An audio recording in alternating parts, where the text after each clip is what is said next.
اعوذ باللہ من الشیطان الرجیم، بسم اللہ الرحمن الرحیم۔ ویلکم کرتے ہیں اپنے چینل یوٹیوب اسلامک ورلڈ پر۔ آج ہم بات کریں گے جھوٹی گواہی دینے کا وبال کیا ہے۔ جھوٹی گواہی دینے کا وبال کیا ہے۔ چینل پر اگر آپ نئے ہیں تو چینل کو سبسکرائب کر لیں تاکہ ہر آنے والی اسلامک ویڈیوز کا نوٹیفیکیشن آپ کو مل جائے۔ شکریہ۔ جھوٹی گواہی دینے کا وبال۔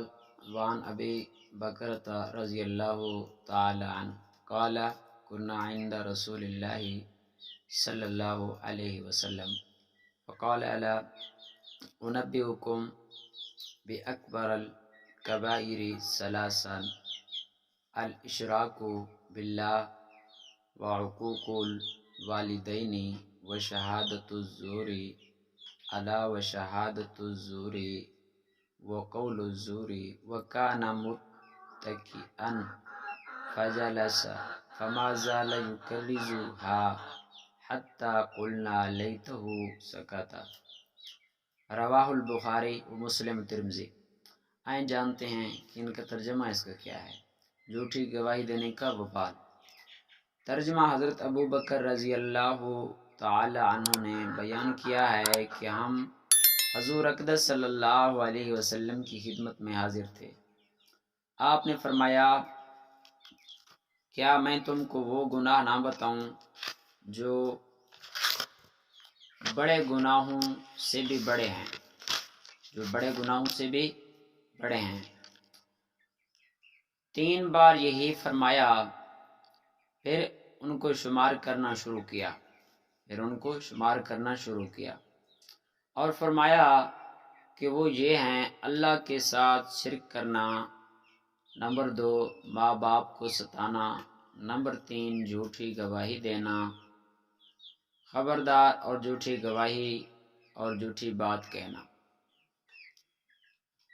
انہی بڑے بڑے گناہوں میں سے ہیں۔ اس وقت آپ تکیہ لگائے ہوئے تشریف فرما تھے۔ آپ تکیہ چھوڑ کر بیٹھ گئے اور بار بار جھوٹی گواہی کا گناہ کبیرہ ہونا بیان فرماتے رہے، یہاں تک کہ ہم نے دل میں کہا کہ کاش آپ خاموش ہو جائیں، یعنی آپ نے اس قدر تکرار کے ساتھ جھوٹی شہادت کے کبیرہ ہونے کا تذکرہ فرمایا کہ ہم کو آپ پر ترس آنے لگا کہ ہم کو سمجھانے کے لیے آپ کو کس قدر تکلیف ہو رہی ہے۔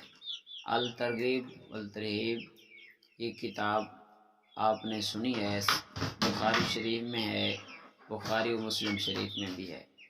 دیکھیے آپ صلی اللہ علیہ وسلم کی حدیث مبارکہ کہ ان 3 گناہ جو ہیں بڑے، کتنی ہی بڑے گناہ ہیں۔ ہم سب دعا گو ہیں اللہ رب العزت سے کہ اللہ رب العزت ہم سب کو ان گناہوں سے محفوظ فرمائے اور اللہ تبارک و تعالی درگزر فرمائے۔ اگر کوئی ہم سے غلطی کمی کوتاہی ہوگی ہو تو اللہ سے ہم معافی مانگتے ہیں کہ اللہ تبارک و تعالی ہم اور آپ سب کو ہمیشہ کے لیے معاف فرمائے۔ ملتے ہیں نیکسٹ ایک نیو اسلامک ویڈیوز کے ساتھ، تب تک دیجیے اجازت، اللہ حافظ۔